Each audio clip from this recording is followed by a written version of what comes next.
G'day everyone and welcome to another edition of the Weekend Wrap brought to you by Crowcast, of course. Bit of a dismal loss this week and lots to talk about with a special guest. So without any further ado, let's get right into it, shall we?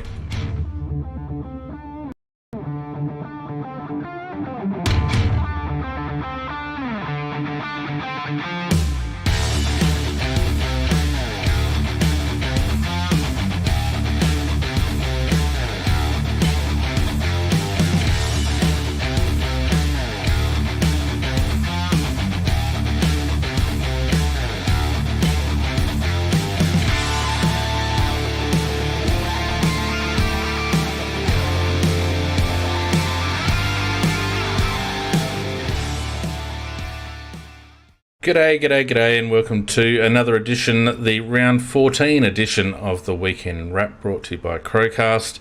Not a great day for Adelaide Crows supporters, but as a consequence, plenty to talk about. So much to talk about, in fact, that along with my regular cohort in Nikki. How are you, Nikki? And we've also got a special guest, an old favourite of the Crowcast and someone we haven't seen on the podcast for ages, and I'm sure everyone will be happy to hear his dulcet tones on the Crowcast again. It's Scorpus. How are you going, Scorpus?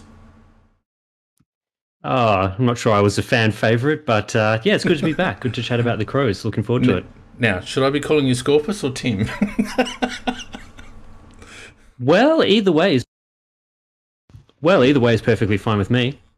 We don't have a lot of connection to Big Footy anymore, so a lot of people wouldn't know the reference to Scorpus, but we'll call you Scorpus for old time's sake. And it's really good to have you along, mate.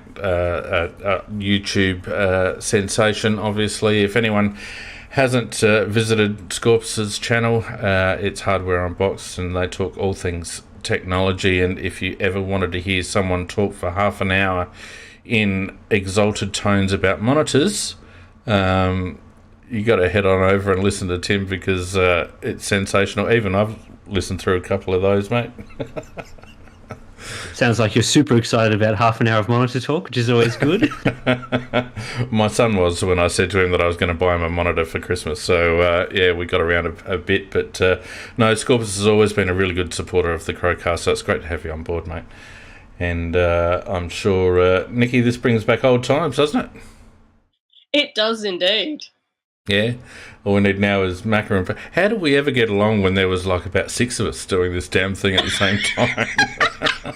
we talk about the same amount of time. It's hilarious. Oh, shit. I think it's gotten longer since I left. Definitely. I think you guys are doing like 2 hours, 2.5 hours these days.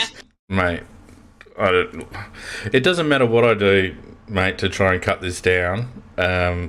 It just keeps dragging on and on. And speaking of dragging on and on, let's not drag it on any further. We cut down Macca's 15 minutes of fame, so let's quickly just run through the scores, shall we? Oh, God. Whoops. Where am I? Let's go back to the start.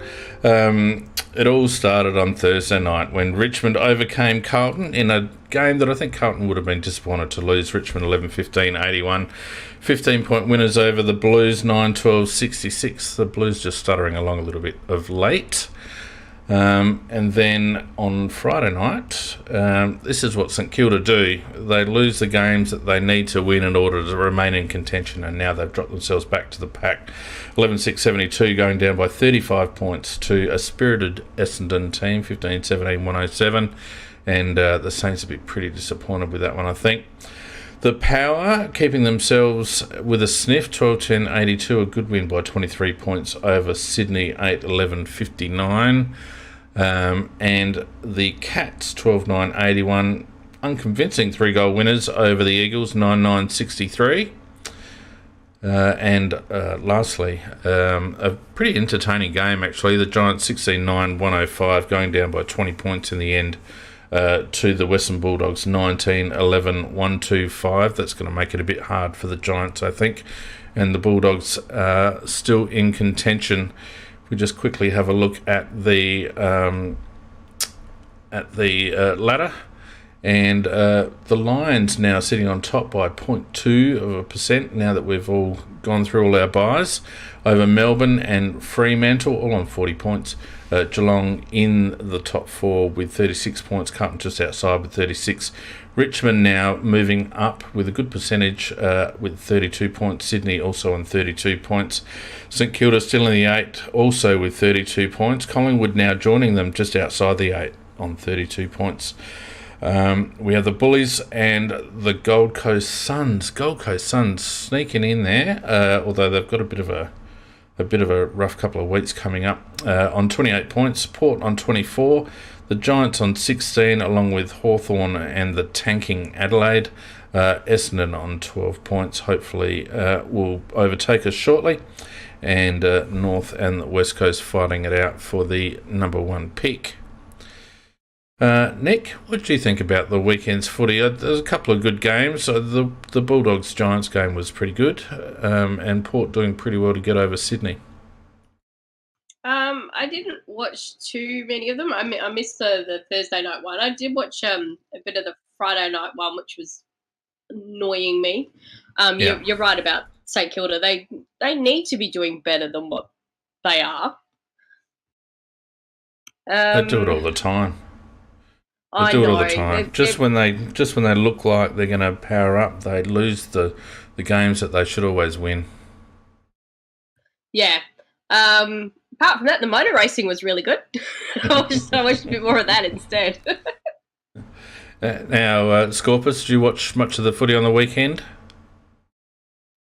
Got to say, my watching of footy has tapered off a bit in the last couple of years, since a few AFL things you guys have been talking about quite a lot on this podcast that we're all familiar with. But I think the one game I did watch was the GWS Bulldogs game. I thought the standard of football in that was better than average, better than the sort of typical games that I've seen over the last however many years. So it was enjoyable, but yeah, I agree with the St Kilda comments. I think they seem to maybe surprise me with how they were going throughout this year in terms of I didn't think they really had a list that would contend for the flag, and I think maybe that's showing at this point in the season.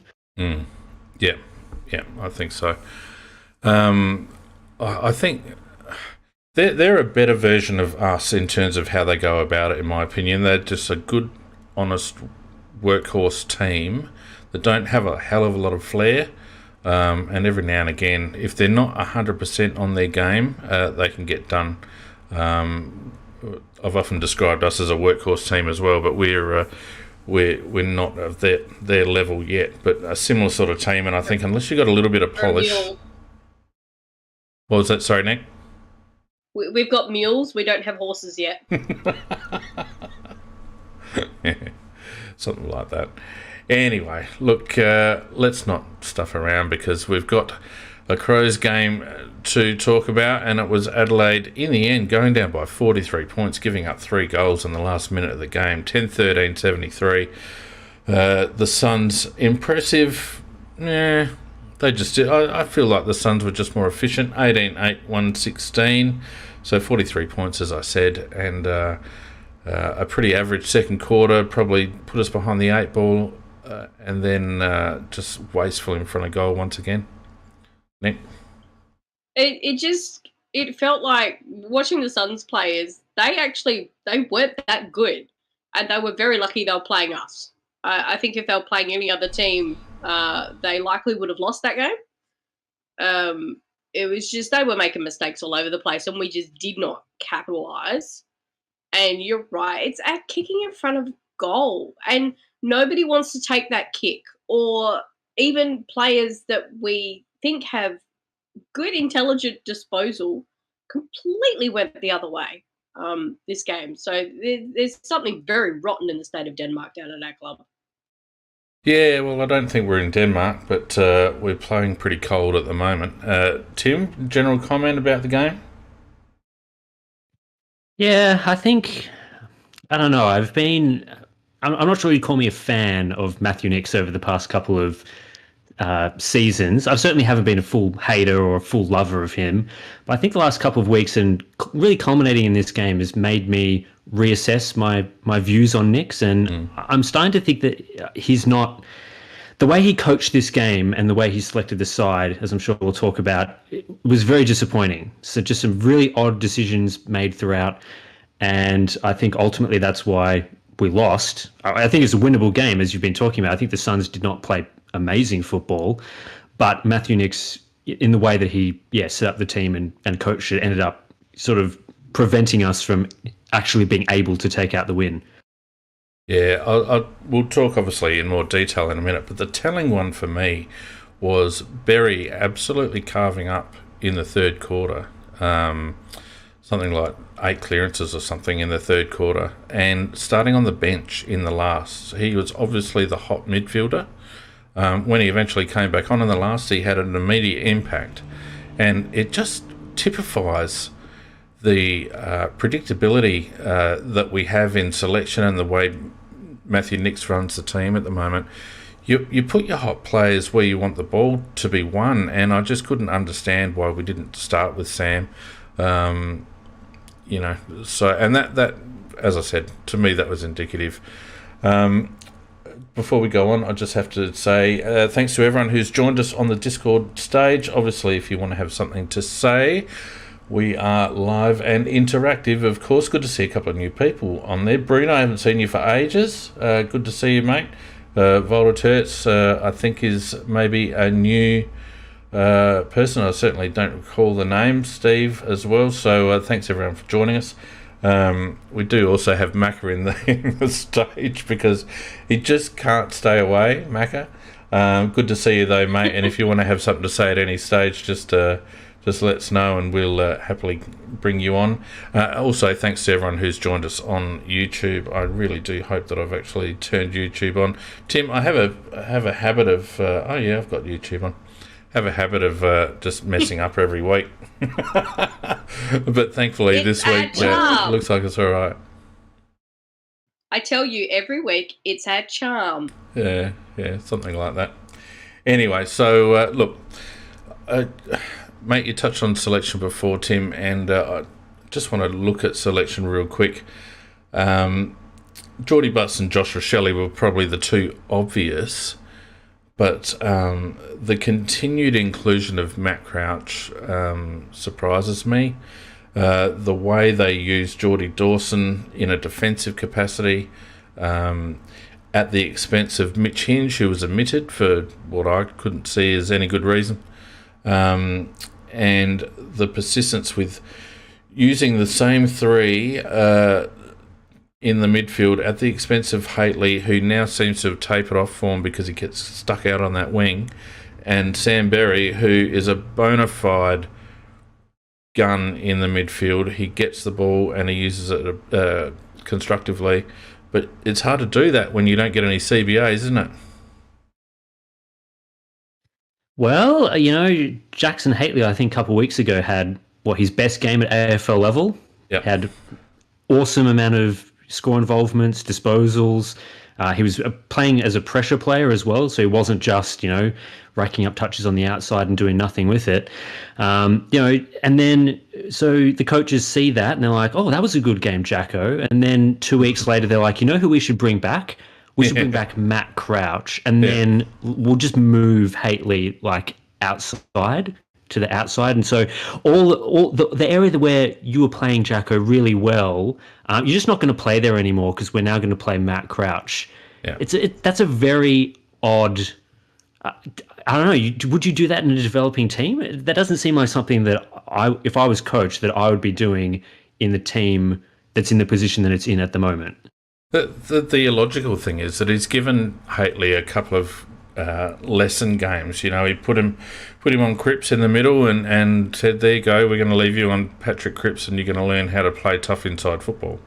And he did it again against the it was another game. He put him up against someone I can't remember. And Haitley and Berry had been building as a bit of a combination in that little three-week patch that they played together. And apparently that form is of no use to anyone and doesn't mean anything. And we're now playing them again in foreign positions. So, look, I don't understand the omission of Mitchell Hinge.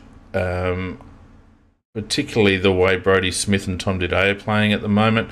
But more importantly, it just means that we use Jordan Dawson in a defensive capacity. And did we spend all that currency for an intercept halfback flanker, Nikki? Is that really what we went so hard on Jordan Dawson for, so that he could play as a sweeper across halfback? Well, it seems so. But we do. You have to remember, we really do like our sweeping halfback flankers. We've got how many of them? 104. The other thing I actually found very interesting in selection, and we've done this a number of times, is that we've dropped players on form. So you've been dropped for form. You're not quite up to snuff. We're going to drop you. But we're still going to let you be the travelling emergency for the game. That, to me, no wonder there's no faith from the players to the coaching staff, because if you don't perform, you're not really going to get dropped. You're going to be coddled along for certain players is what it seems like. I spoke a little bit with Macca last week about trust. And as a team, you've got to have trust in your teammates, but you've also got to have trust in your coach. And I would imagine there's some young lads at the moment that are losing a little bit of trust and faith in selection and the coach's positional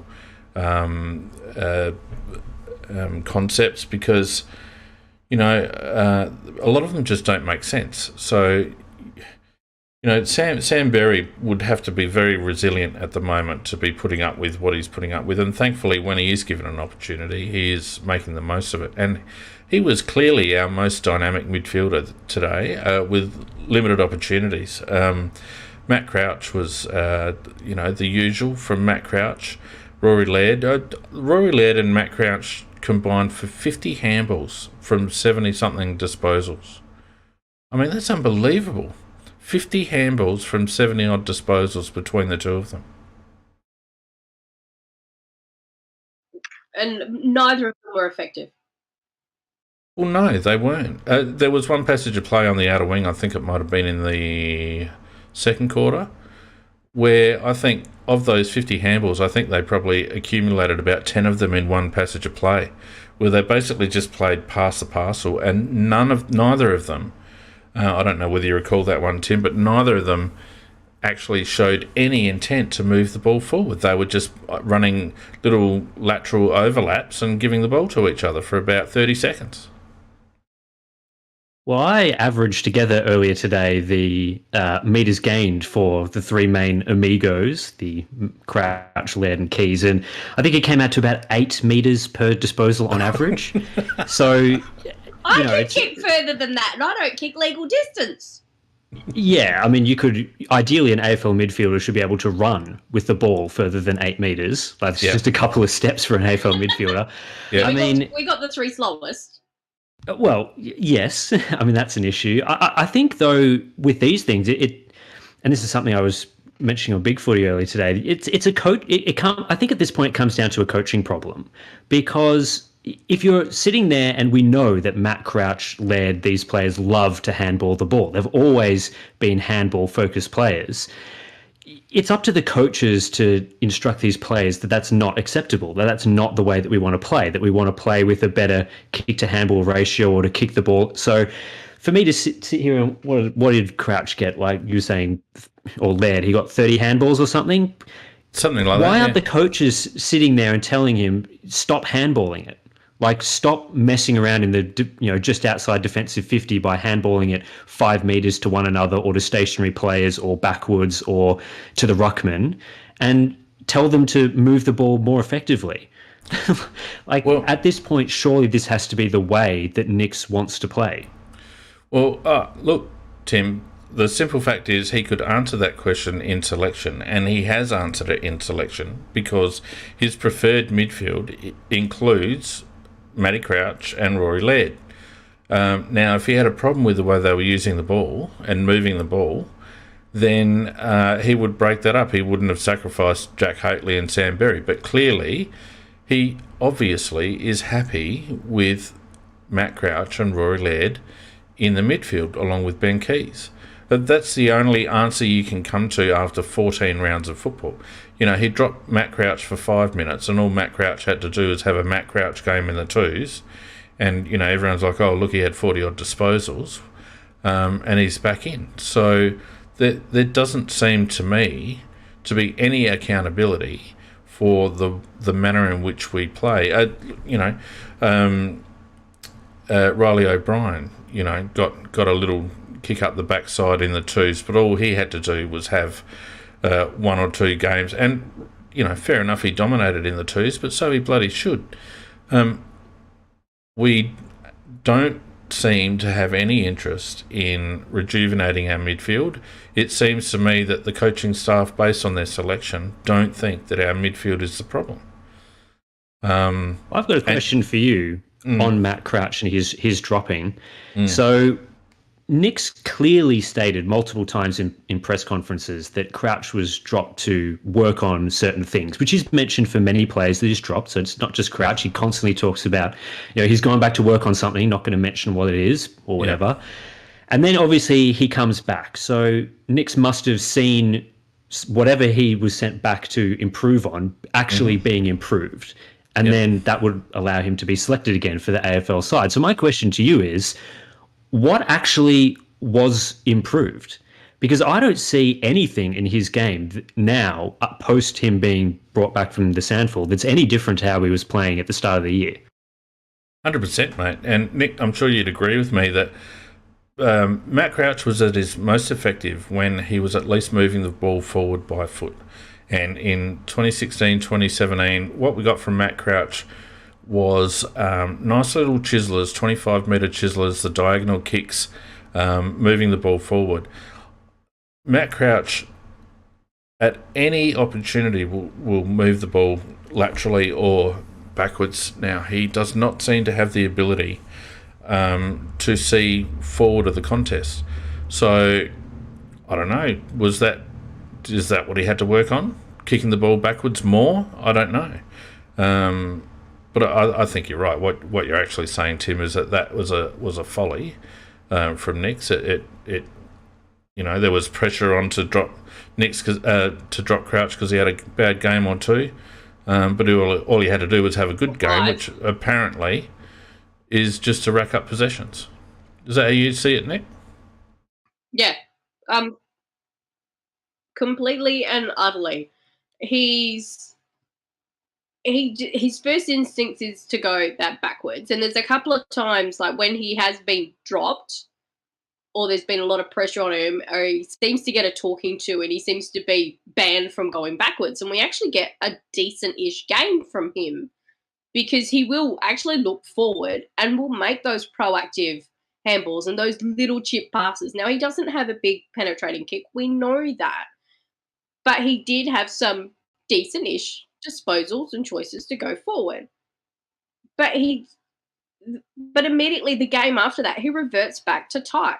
And there were a number of moments in today's game where we were flicking the ball around quite a bit, and he's standing there absolutely flat-footed whilst everybody else is moving. And, of course, the ball goes to him. But because he's so flat-footed and just ball watching, it's either a turnover or one of our players then has to go and fix up his mistake because he's not being actively involved. And that made me very angry. There was a moment in the third quarter where on the near side wing where our blokes, and I forget who else was involved, but our blokes worked very hard along the boundary to keep the ball in play and to get it free, and then a ball was shot inside to Matt Crouch about 10 metres in the clear. Now, Matt was stationary at the time. Now, Matt didn't even think about doing anything else. He didn't move. He didn't think about doing anything else. All he did was shot the handball back to where the ball came from, and the ball ended up being, forced out of bounds. So we handball out of congestion, and all Matt had to do was turn around and look inside to see that we had runners through the corridor. But he didn't even bother to look. He basically just handballed it straight back to where it came from, back into the congestion. It was such a defensively minded thing to do. And I can't see how, as a coach, how you'd be happy with someone doing that. A senior player, how could you be happy with somebody doing that? Tim, I can't work it out. Well, yeah, I think there's a few.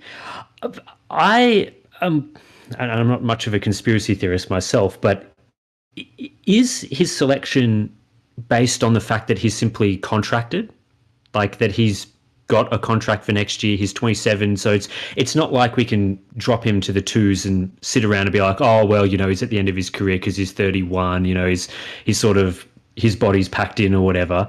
He's playing worse now than he was playing several years ago, but he's still contracted and he should be in the prime of his career. So are we just playing him because we can't sell it to the average supporter that he shouldn't be in the team, like to the apricot slice brigade or whatever people want to call them? Are we sitting here and just playing him because we can't defend dropping him to them? Well, I harken back to the statement that Nick's made a few weeks ago, where he said that we had a stacked midfield. And that seems to belie what you're saying, Tim. I think they rate our midfield. We have a stacked midfield. It's hard for the youngsters to break in because we have a stacked midfield. This stacked midfield, 85% of centre bounce attendances are attended by the same three players. And every week, the same three players break even or win clearance numbers, and they do quite well in contested possessions. But surely, you've got to look beyond the raw numbers, because there is a massive difference between winning a clearance that amounts to nothing or winning a clearance that actually sets up play. And the big stat that we'll have a look at shortly is score involvements. And if you're winning clearances and your midfield's working cohesively, then those midfielders should be heavily involved in your scoring chains.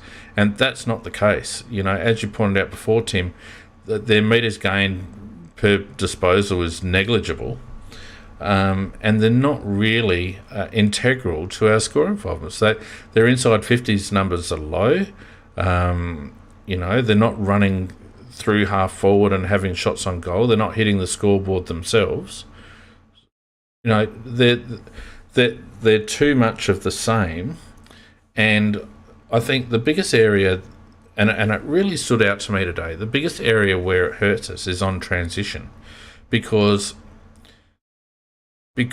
Laird and Crouch in particular are such inside-minded, they gravitate to where the ball is. And what ends up happening is we don't get any spread on transition whatsoever. So we'll work the ball out of defence, we'll get to the wing, and then we stop because we've got no more options, or we have to go down the line. And it's simply because those two lads aren't running to dangerous places on the ground. They're just running to where they think the next contest is going to be. And on transition, you want your midfielders to be creative. You want them to run to dangerous positions, not only to get the ball themselves, but also to create space for others to run into. And that's what we don't get from Laird and Crouch. We don't get them running to dangerous spaces on transition. I think Gold Coast today scored about 13 odd goals on turnover, and it's simply because our transition breaks down on half forward because we run out of room. That's what I saw. Yeah, and I think, there's quite a few things here. I think there's a lot of coaching issues here. It's because it's not just that Laird and Matt Crouch aren't doing these specific things that they should be doing. It's that it's the coach's job to tell them what to do, right? Like it's the coach's job to put them into the right positions. And if you look at the best teams this year, the teams like Melbourne, Brisbane, even Fremantle, those sorts of sides, you look at how they work in clearances and stoppage situations. They've got players that, if you're an inside player, you look to handball or kick it to the advantage of your outside midfielders. So the best players like Clayton Oliver, for example, when they get the ball in a stoppage, they try and handball it at sort of often a 45 towards a player on the outside like an Ed Langdon type who is a better user of the ball, is free, is in a better position, and is able to move the whole team in a forwards direction. Whereas our players in particular players like Laird, and Laird would be a fine midfielder, as a sort of a third or fourth midfielder in a good team. But Laird often gets the ball out the back of a stoppage and just immediately kicks it. Like he doesn't even think to handball it to a player who's in a better position. And we've just traded in Jordan Dawson, who should be playing on the wing as an outside midfielder. He should be, we've spent this currency to get this player who's a very good user of the football. We saw multiple times good inside 50 kicks from him just in today's game. And instead of coaching players like Laird and Crouch and Keys to utilise a player like Dawson on the outside, what we do is we still allow Laird to get the ball out the back and hack kick it forward. So it goes 35 metres and about 50 metres in the air, and then it's just marked easily by the opposition. And then on top of that, we shove Jordan Dawson in a back pocket so that he's so far away from our midfielders that they can't possibly be used in those situations. So the whole setup there is completely wrong. The midfielders should be taught to be playing an attacking style. And we saw that from players like Saligo, who has a mindset that when he gets the ball, he should be handballing it forwards. He should be trying to be creative with it.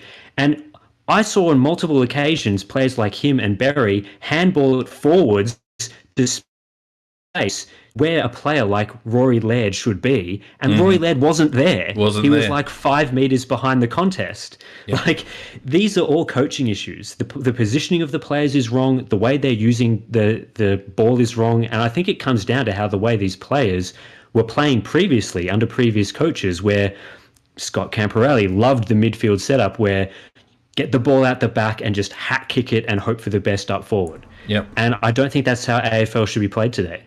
Well, certainly if you don't have big marking forwards like bloody Max King, we don't have that tall timber. So that's not the way you need forward entries. And we're so vulnerable from that because the entries that we get from those sort of clearances are very shallow and easily rebounded. We're generally out of position. I'll tell you the other knock-on effect, Tim, of that is that I think what Nix has tried to do, which explains another selection anomaly, if you ask me, what Nix has tried to do to alleviate our lack of options on transition, he's picking small forwards to play high half forward. And I think that this is why we see James Rowe in the team, why we see Ned McHenry, why we've seen a lot of Lockie Murphy, and they're all up very high.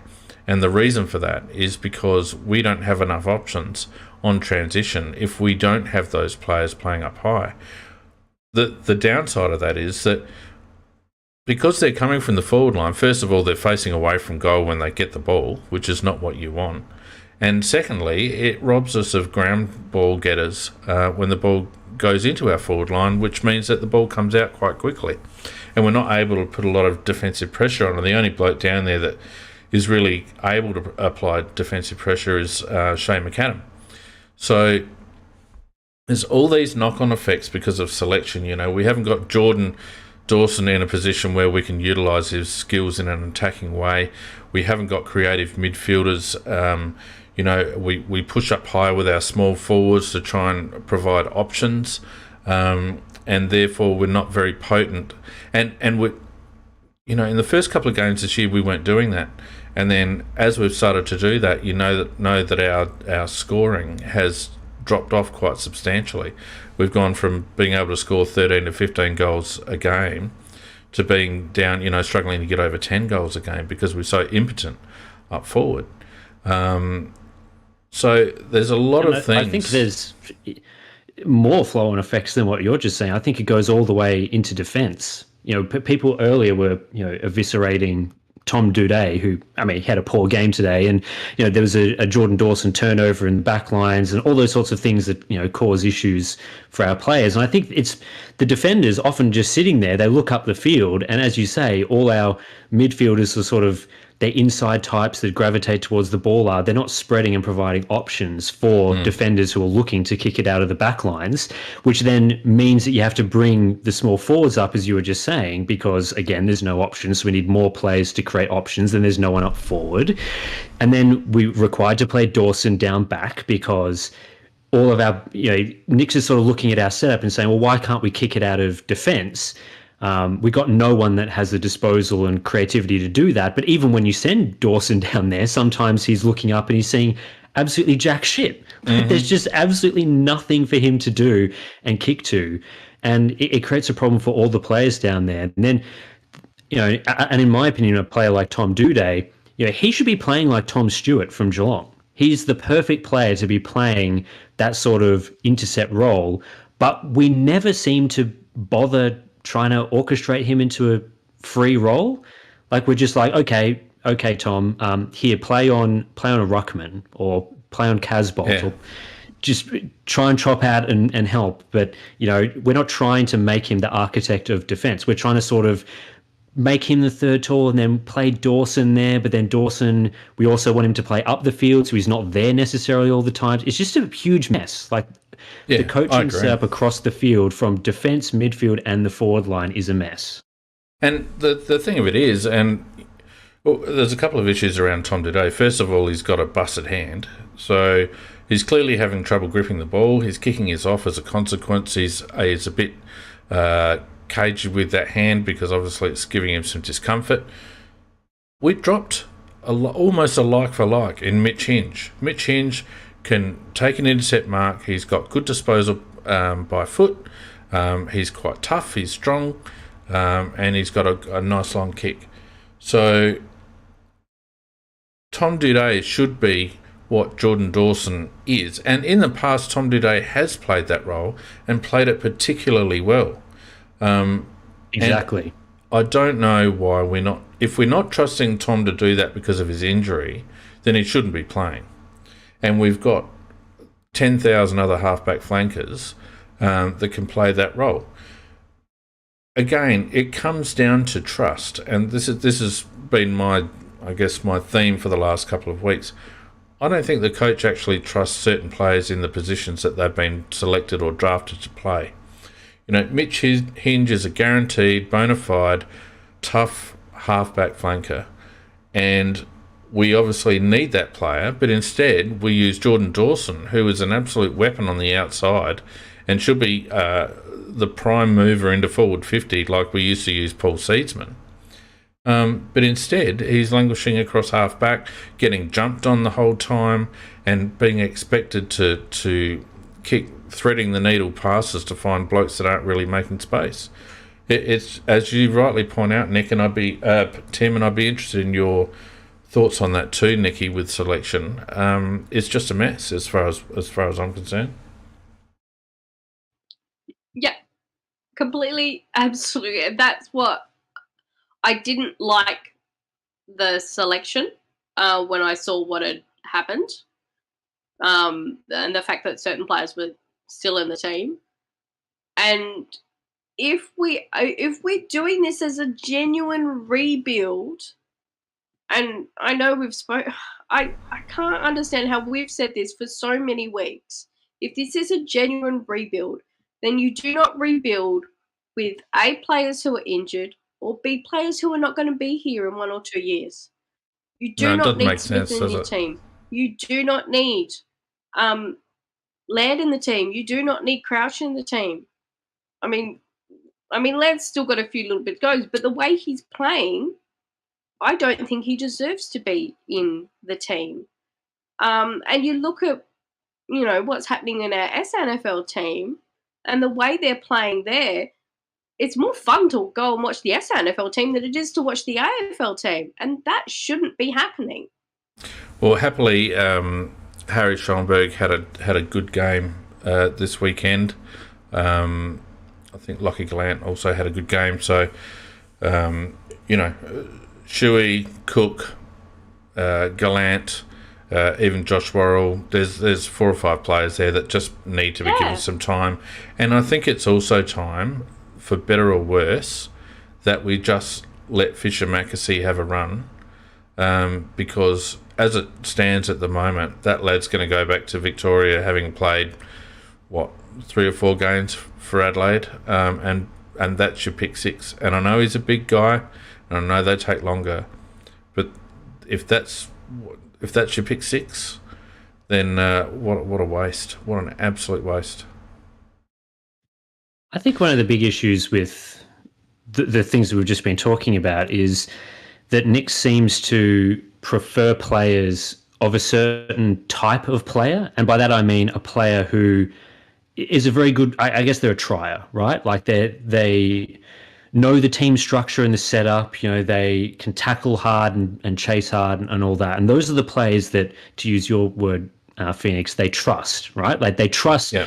Nick's trusts a player like Lockie Murphy. He trusts a player like Ned McHenry. He trusts a player like Ben Keys, even though Ben Keys has been good this year, but that sort of player. And what he doesn't seem to trust is the player that is clearly highly skilled, clearly is going to be a creative player for us and have that sort of spark and X factor, but maybe isn't fully up with the structures for AFL, or doesn't have the body to go in hard for every single contest or whatever. Players like Cook, for example, who I think is going to be a very good player for us. You see Nick's preferring these types. I think it's just the wrong type to prefer in a rebuild. A player like Lockie Murphy, for all his pressure and doing the team things that he does, he's not going to improve his skill. Like, his skill is his skill. That's the level of a player that he is. Whereas a player like Cook, hopefully, he'll be able to adjust more to the speed of AFL and learn the game plan and, build his pressure and tank, all those sorts of things. But he'll be able to build that while maintaining his elite skills. And I find it really frustrating that we've seen that Cook's currently in the SNFL. Mackesy we drafted at pick 6. We should be sort of trusting that maybe he can play a role for us somewhere on the field. Just give him a try. I'd certainly prefer to see him than a player like Himmelberg or Frampton back in the team. Luke Pedler. Surely we should be trying to get him into the team because he has some skills that would be very useful for us. But no, we have to prefer a player like McHenry, who's been, again, good in some matches, but we've got this pick 11 with burst pace as a midfielder that surely we should be trying to prioritise players like that in our team where we can. Well, and the other thing is too, Tim, that blokes like McHenry and Murphy, the times that they have played well has actually been when they've played in positions that they were selected for, that they were drafted for. Now, Lockie Murphy has actually done very well around the contest when he's been up around stoppage. He's quite a good clearance player, and he tends to use the ball creatively when he gets the ball. He can get separation, and he tends to use the ball all right. But we don't use him that way. Ned McHenry, I remember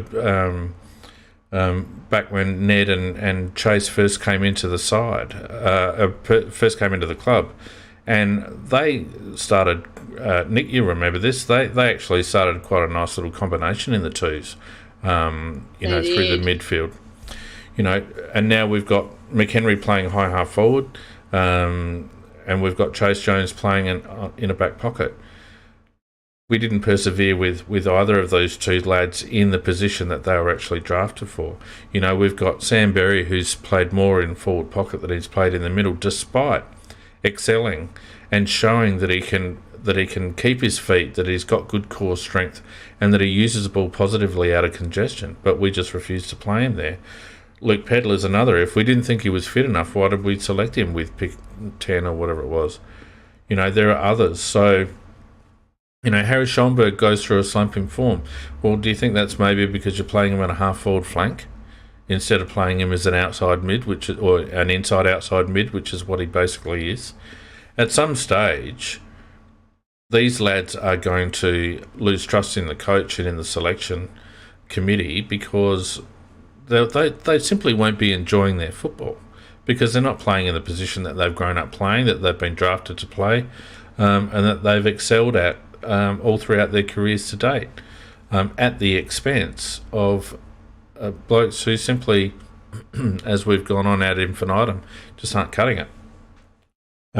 So I think whether we lack flair in the coaching box. I mean, we've got Matthew Nick, Scotty Burns, Nathan Van Burlo, James Raleigh. None of them really played with any flair. They're all workmanlike people, players, all good players, mind you, but workmanlike. Maybe that's what they value. I think you're right, Tim. Nick certainly values ground ball and work ethic and repeat efforts and all that sort of stuff, which is great. But I don't think you win. Look at St Kilda; they've got all of that at the moment. They lack flair, and they're hitting a ceiling at about 5 to 8 on the premiership ladder. That's where we're heading with the current philosophies, in my opinion. And it especially doesn't make a whole lot of sense, from a team structure perspective. I mean, you look at what last week we were playing, or was it the week before? In the previous weeks, we've been playing all of Rowe, Murphy, and McHenry in the side, in addition to McAdam and other forwards. Yep. Is it necessary to play all three of those players? We had two of them out there today, McHenry and Rowe, which is better than having all three. Obviously, Murphy was subbed in, in the third quarter or whenever it was. Yeah. But surely, that's an opportunity that we should be taking. We sort of see, we've got all these small defensive forwards that don't really do all that much, not kicking a heap of goals. Maybe one of them bobs up every now and then, has a good week, but surely that's an opportunity to play someone like Cook or play someone even like Newchurch, who has had a lot of criticism with the way he plays in the Sandful and not necessarily getting involved all the time. Maybe his defensive work isn't amazing, but, he's shown that he can kick goals. He's shown that he has a little bit of flair. And we're in a rebuild. There's nothing to lose from next week, right? We're playing North Melbourne, right? They're a terrible side. And we just played West Coast the previous week, another terrible side that's clearly tanking. What was there to lose from playing Newchurch? Instead, we decided to roll out Murphy, Rowe, and McHenry all in the same team yet again. It's that's just the ceilings for some of those players is relatively low. And I just don't think that we're making the most of the rebuild and the games that we have available when we're selecting the team like that. Yeah, 100% agree. All right, let's look at some head-to-head stats, shall we, while we are on the subject. So disposals, heavily in Adelaide's favour, 406 to 325.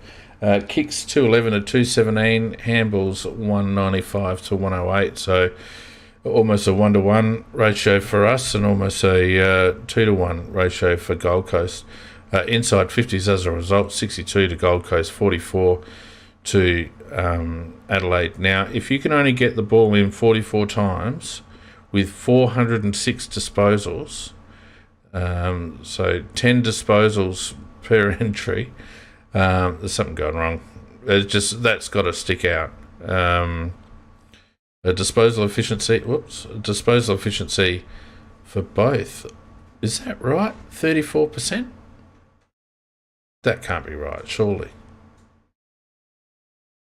34% AFL apps telling me for both sides. That can't be right. I don't think those efficiency numbers are right. If we have a look at contested possessions, a pretty even 144 to 140 in the Suns' favour. Uncontested possessions, look at how much ball we had on the outside, which translated to how much we wasted it. 260 uncontested possessions to 171 in our favour. So we had the ball without a contest 260 times, 90 times more than Gold Coast, and had 20 less inside 50s. Turnovers were even, hit-outs were even. I thought it was an interesting contest between the two ruckmen. Riley O'Brien, though, again, had very little influence around the ground. And as I've said 100 times, if Riley's not taking marks around the ground, then he's a waste of space. But of course, Kieran Strawn won't get another game this season. Clearances, we won 39-35, but a clearance is a clearance, whether it's a creative handball to the outside or a hat kick to the opposition's halfback flanker. Centre clearances, we lost 13-10. Stoppage clearances, we won 29-22. Marks 90 to 80. That's not surprising given how much outside ball we had. Marks inside 50, 14 to 11, which is a little surprising. Contested marks 10 to 9. Defensively, we had 66 tackles, which underscores that we are a hard-working side. I don't think that's ever been in question. Tackles inside 50, pretty even, 16 to 15. 1% is fairly even as well. So, the telling stat is just the amount of ball that we had and how little we were able to use it and get it into a position where we could put score on the board. I reckon about, how many handballs was that? 195 handballs. I reckon we had 170 of those handballs in between the defensive 50 arc and the centre of the ground in the pockets. 100%. The amount of times we were just handballing in circles, we just had all our midfielders there just bouncing it around, and then for us to turn it over just as we reach halfway and Gold Coast get it inside 50 in like 2 kicks. It's just shocking. Yeah. Well, I reckon about 50 of those handballs were between Crouch and Laird in one passage of play. What do you reckon, Nick? Oh, no, occasionally they had keys in there too. It's interesting because I was just kind of looking at like the disposal efficiency stats for like all those top players, and they had us like around 80% and 70, between the 70 and 80% mark. But it's so misleading because you're right. It's these stupid, pissy little handballs. There's no penetration and kick. There's no looking out to see, because a number of times we actually did see those panic little handballs back, and you could see the vision that we had clear players and they were in the centre of the ground in a really attacking position, and we just didn't use them. No. Is that a confidence issue, do you think, Nicky? I'll tell you why those players had such good disposal efficiency and why they handballed so much. Ben Keys had 15% kick efficiency. Cool. You had Matt Crouch and Rory Laird at 50% kick efficiency. So what's an easy way to bump up their disposal efficiency? Well, it's to just handball it 5 metres to a teammate. Yeah. And then get it back. Yeah, for once they went. Yeah, for once they actually didn't handball to the feet, which seems to be an Adelaide speciality. I was quite surprised about that. I thought, oh yay, we're no longer handballing to our teammates' feet. Yeah, it's it's quite obvious. We don't have any dynamic players, and that's exactly why we recruited blokes like Jordan Dawson, and we're just not using him in that fashion. And to me, it's a reflection on the coaching panel. And like you correctly pointed out, Tim, it's what they value most. And what they value most is effort and ground ball and, all those grunt stats. And there's not a lot of value placed on the bloke with a bit of flair. Look, Wayne Miller, I don't think should be in the side at the moment. But if you're going to play Wayne Miller, I don't think having him coming up to meet the ball on a half-forward line is the answer. You need to have him working towards the forward 50, not running away from it and having to turn. And, he's better off. He's just simply better off half-back or off a wing. I don't know why they want to turn him into a forward. He's not a forward, in my opinion. And the couple of times that he did get free, I do recall one nice little lace-out he kicked to Shane McAdam that resulted in a shot on goal, and that's where we need Miller. That's where we need Jordan Dawson. We need those blokes that can deliver into forward 50, that can take the dish off from, stagnant players like Laird and Crouch, so that they don't have to handball to each other. But those blokes aren't available because they're being played out of position. Look, let's go through some individual stats real quick. I don't want to spend too much time on this. Laird, 42 disposals, 12 and 30. 6 tackles, 5 clearances, 284 metres gained. He had 2 inside 50s only from those 40-odd disposals. 7 score involvements, 3 intercepts, 11 contested possessions. So a bit of a nothing game, really, for all that. Certainly didn't impact the game.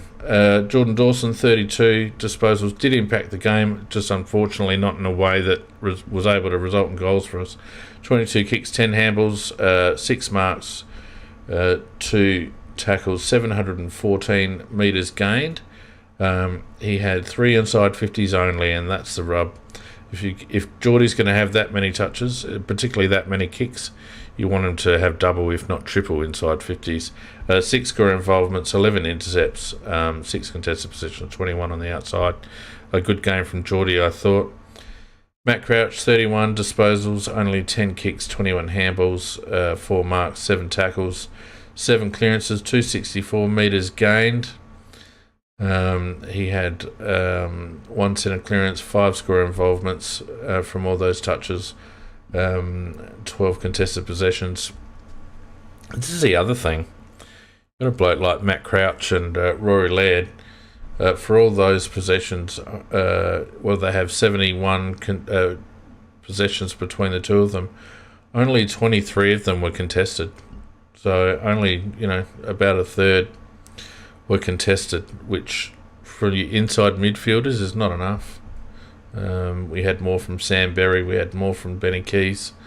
We had 10 from Tex Walker, for goodness sake. So not enough contested ball, too much on the outside. Anyway, Benny Keys, 27 touches. I thought he didn't really impact the game much either, 13 and 14.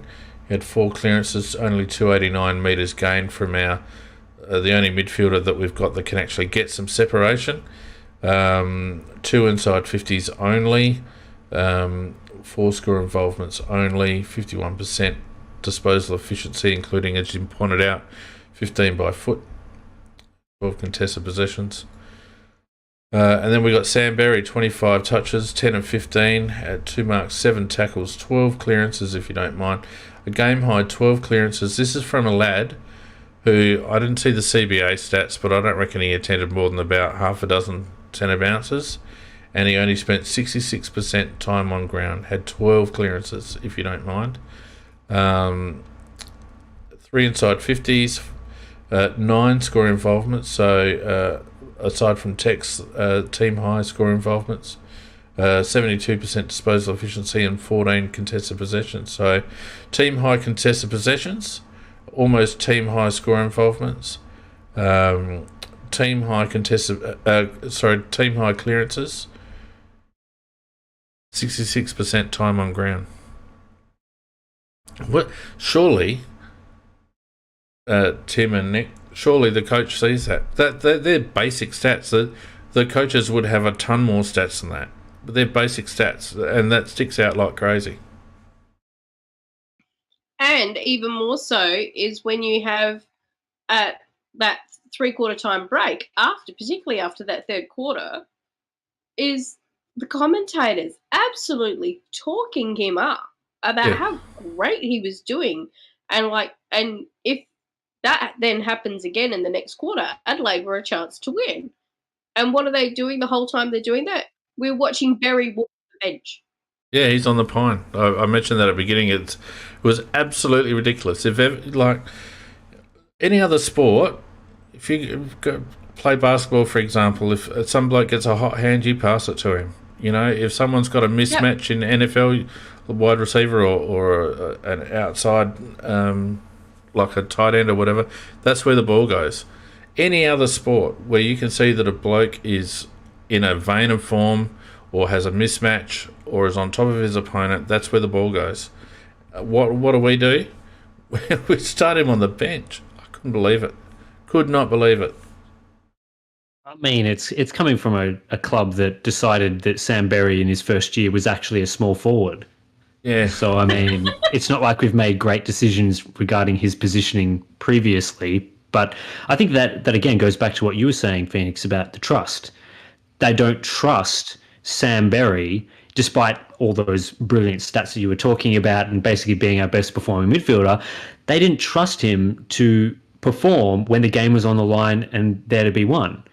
That we got to a point where we were, 12, 13 something points down in the fourth quarter. Yep. And so we clearly were in a position where, if everything goes to plan, we could win the game. But then, as you say, they are just like, no, Sam Berry, sorry, you're not experienced enough. You don't have enough experience credits. So we're going to actually play Matt Crouch, Rory Laird and Ben Keys in the centre. And I think Gold Coast kicked the first goal of the final quarter. So That's right. Yeah, that's kind of that's how it goes. That's exactly right. Just a reminder for those in the studio audience, if you do want to have your say, stick your hand up and we'll try and get you on. Look, Jack Haitley, 25 touches, only 9 kicks and 16 handballs, which from an outside player isn't enough by foot. 333 metres gained, 4 inside 50s, 5 score involvements, 7 contested possession. Just clearly being played out of position. It's as simple as that. Simple as that.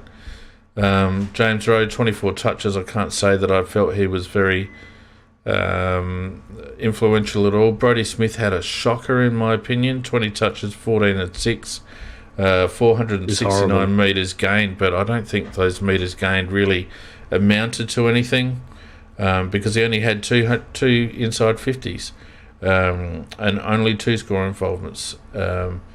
So where's his turnover stat, Brodie?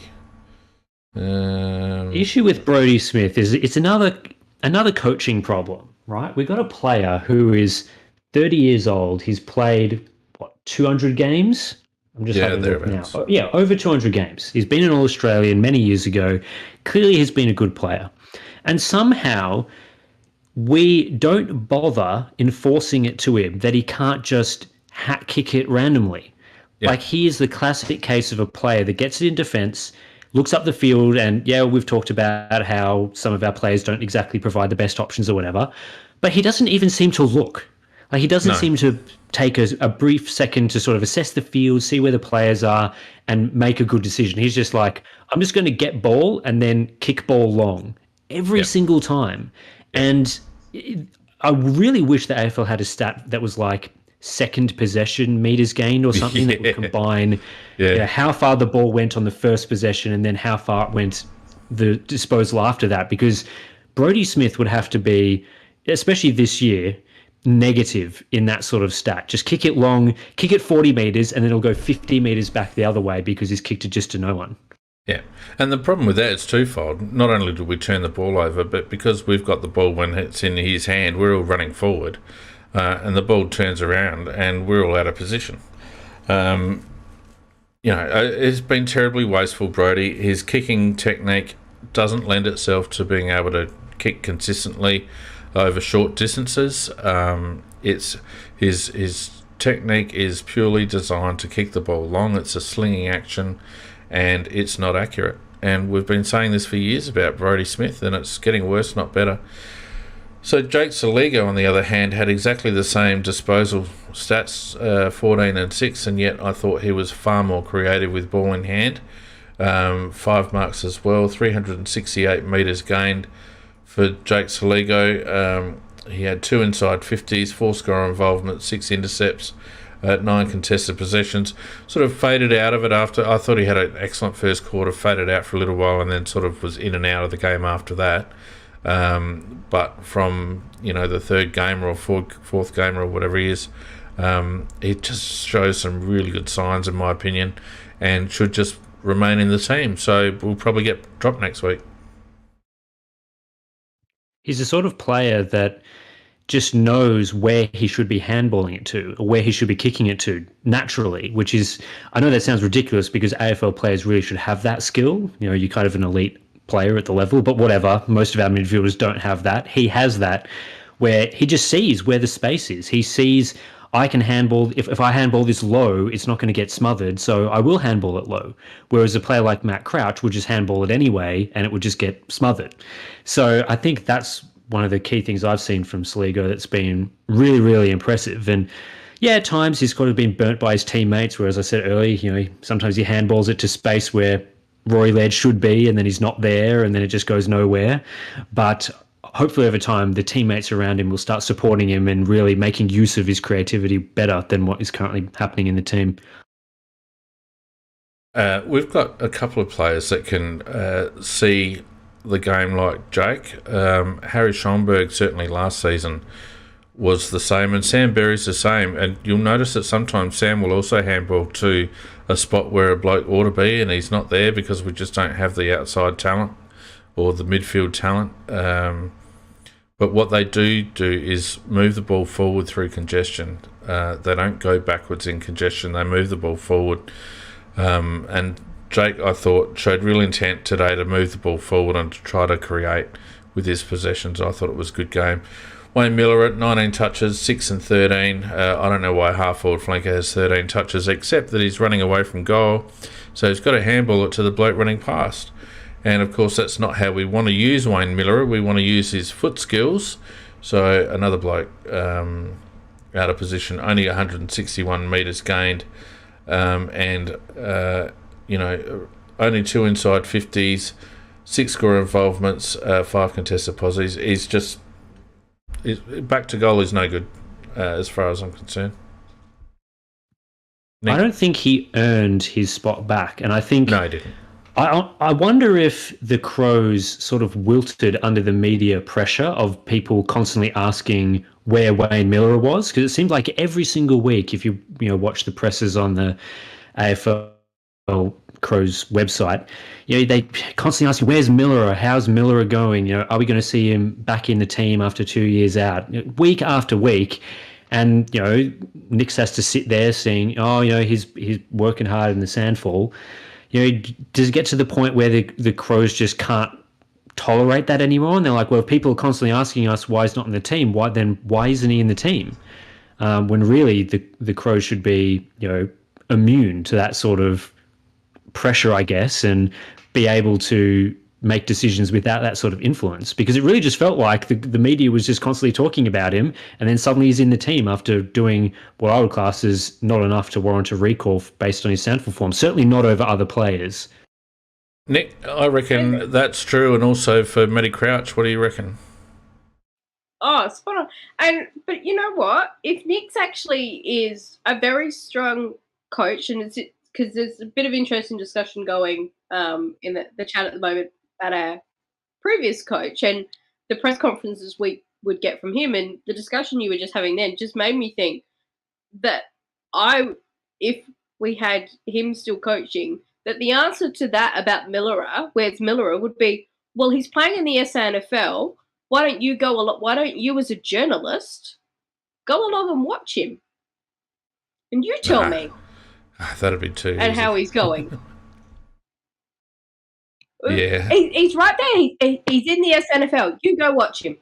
You don't even need to watch. You can watch it online. Like the game. Exactly. Like you don't even have to watch it live. You can sit there on Tuesday morning watching it. I'm pretty sure the SANFL app would be tax deductible for a journalist too.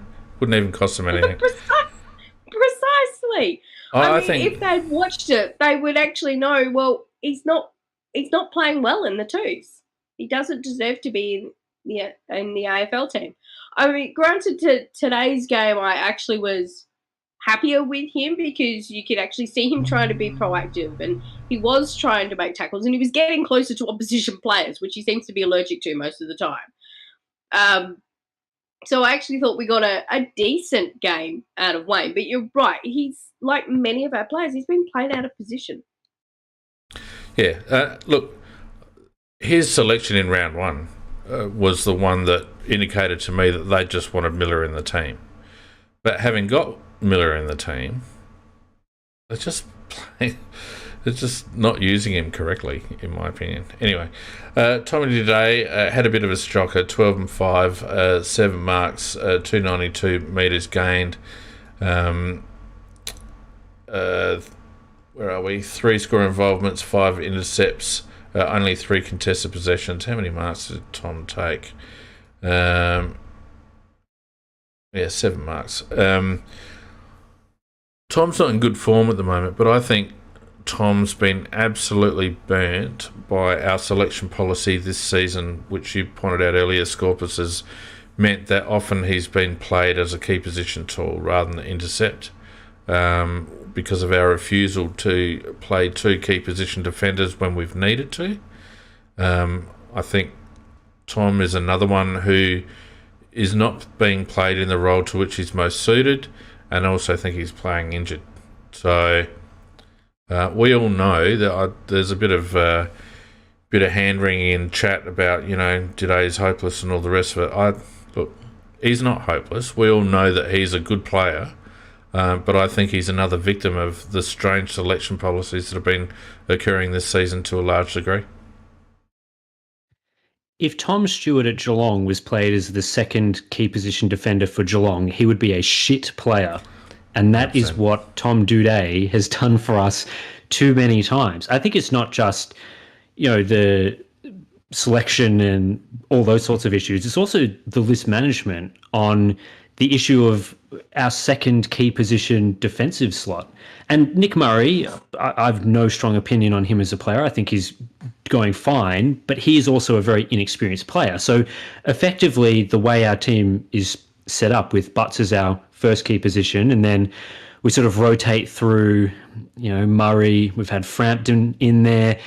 These are very inexperienced players at the role of defence. So they're kind of leaving Doedee to do these, I guess, more lockdown defensive roles that is not what he's suited to doing. And yeah, ideally a really elite player of his type would be able to play, I guess, a little bit of defensive actions at times. But we're talking about a sub 190 centimetre player. He can't play on ruckman. He just physically can't do it. So I think I wouldn't trade him like some people in the chat have been talking about, but he needs to get back to playing as that intercept player, the player that sets up the defense, is zoning off, stands in the hole, and he's playing that role. But to do that, we need a player that is a really well-suited defensive sort of second tall that we can slot into the team. And in our list management, we just don't have that in our squad at the moment. We don't have an experienced player to play that role. Yep. The problem, like Mac has pointed out, that Doedee at his best is he's an interceptor. But we're also playing Dawson also as an interceptor. Exactly. So why do you have two of them? There should only be one. And if they're doing it up with three talls and that third tall is too tall for him, then you actually need to shuffle it around. That's why Hinge should never have been dropped. So that he then becomes actually the fourth. He's taking that fourth player, which means you get rid of Smith out of that back line and you put Doedee into the Smith role, which I think is better for him because he plays that better mix of the smalls and the talls. We're not getting anything out of Smithers. That's where we should be playing Doedee, but I also don't think he should be playing at the moment because his hand is not right at all, and that's really affecting the way he plays. Yeah, it's obvious. And also, it's obvious. And also, we've got on our list many, like the other week when Butts was out injured. Imagine sitting there, you're Josh Worrell or Borlace or Frampton or Mackesy or any other tall player on our entire list, and you're sitting there at selection and they're like, so we're actually not going to replace Butts with anyone. Yeah. Imagine you're like Worrell, wouldn't you just be on the phone to your manager being like, yeah, so trade me because they're clearly never going to play me. 100%. Borlace should be the same. Prepare, find a trade if there's one, but I guess if not, prepare me for playing Sandford next year. Because, I just couldn't imagine what it would be like being those players sitting there and having that decision thrown on them. Just play anyone. Literally play anyone in the team in cover of Butts so that Doedee doesn't get absolutely monstered week in, week out. Yeah. Surf's in the chat saying Worrell isn't much chop anyway. Well, how would you know? We gifted the guy one game in bloody... Was that the game in Cairns, I think? We gifted him a game. It was that horrible game in Cairns. Yep. Absolutely horrible. Last year. And then we dropped him straight after. He had a good run in the SANFL earlier in the season and didn't get anything. And now his form's plateaued a bit. Yeah, I mean, Anyway, Riley O'Brien did what Riley O'Brien does. Broke even in the rucks. Didn't take many marks. In fact, he only took 2 marks, which is not enough. So I thought he was average.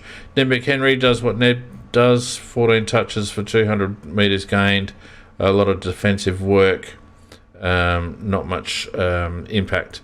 Patrick Parnell I thought was good, got knocked around a little bit, a couple of knocks, one to the scon and one to his, I think got a corky later in the game. But I thought he was good, 11 and 3, which is much better. 10 marks, which is excellent from a small defender. 205 metres gained. He'll probably gain more confidence by foot and take more chances if options are presented to him. But I thought he was quite good. I thought, actually, without preempting our best player award, I actually thought Tex was our best player today overall. 14 kicks, 14 touches, 12 and 2, 8 marks, 5 tackles, 435 metres gained. He had 4 inside 50s, 10 score involvements, 10 contested possessions, 3 tackles inside 50 as well. It was hard to pick best players today, but I thought overall, over 4 quarters, Tex was probably our most dangerous player, and was probably the only player who really consistently beat his opponent. What do you think, Nick? He was, but he was also sometimes that goal kicking just annoyed me. And like when he passed it off, I mean, it's nice that he passed it off the young bloke and everything else, but we were really in need of a goal, and it should have been a senior player stepping up there, not a guy who's trying to kick his first goal in AFL ever.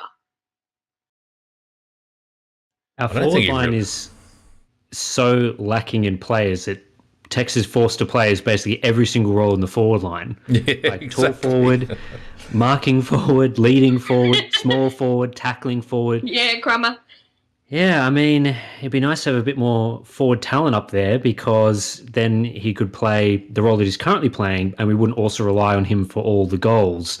You know, players like, Rowe, as we were talking about earlier, he had 20-something disposals and kicked a goal. It would be nice if maybe he was kicking 3 goals from 14 disposals as a crumbing forward that he was drafted for, instead and of tackling maybe a bit more, getting all those disposals up the ground. Yeah. Because, Tex is trying to do so much. He's trying to get players involved. As you say, he was passing enough to Parnell to get his first goal at AFL level. He's doing all those things because our talent in the forward line just isn't there. No, half of them are up around the wing. I thought Tex played well anyway. Yeah, I think I joked a couple of weeks ago that the best disposals we actually have into our forward line is our forwards. The only problem is they then kind of have to run a lot to then go and catch it. Yeah. Geordie, I thought played all right. Geordie Butts, that is. 12 touches, 5 and 7. He's not there to get disposals, obviously. Took 5 marks. But I felt like his defensive work, apart from 1 or 2 times where their tools, Choi, etc., got off the chain, but by and large, I think Casbolt and Child didn't really hurt us terribly. I didn't think Nick Murray had as good a game this week, so a couple of times he left Butts a little bit exposed, but I thought Geordie played his usual good game. McAdam flashes in and out.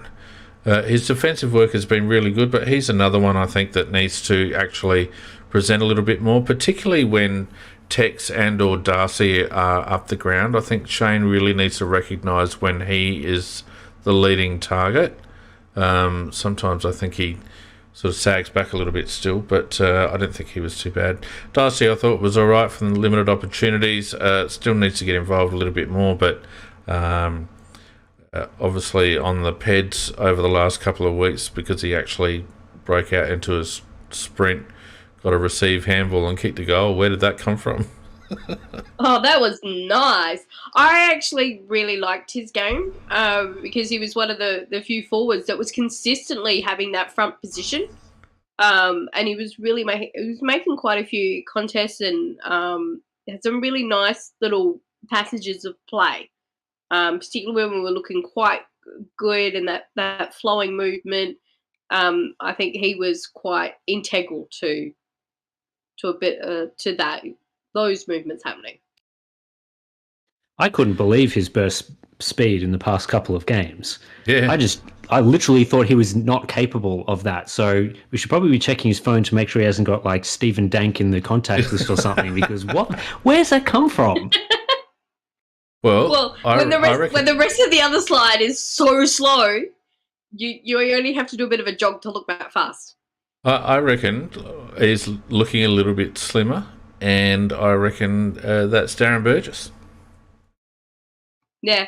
Maybe starting to have an impact. If he keeps playing. Yeah. Josh Rochelle, Look, I know you probably want to pick your first rounder as often as possible. I didn't think his form before his break warranted automatic reselection. And I thought his game today showed that at times he looked a little bit disinterested or dejected. And I feel like unless the game's coming to Josh at the moment, he's a little bit... it cracks the sads a little bit. Is that? Have you guys noticed that? It was more that it seemed like he had a message of you're only allowed to stay in the forward line, and you just have to stay there. Is what it seemed to be, because what we saw from the start of the year, he was really rowing up the ground, and that's where he was causing a lot of that damage because he was getting very involved on all the play. It was an odd game from him. Yeah, I don't know, Tim. What do you reckon? Whether it's sorry, go on. Sorry, what was that? I was just going to ask you whether Vardy, I think in the chat said Rochelle and Tilthorpe may be a little bit emotionally immature. I wonder whether we're starting to see from the current generation of players. There's been a lot of talk about Jason Horne-Francis as well in this respect. Whether resilience is an issue in the early stages of their career? I'm not necessarily sure whether I'd say it's a resilience issue. I think it's more... What's the diplomatic way to put this? Rochelle and maybe Thilthorpe and Horne-Francis have come into exceptionally shit teams. They've come into they've been playing, they're elite juniors, right? Like they've gone through their careers in the underage level playing very well and often playing in teams that are good.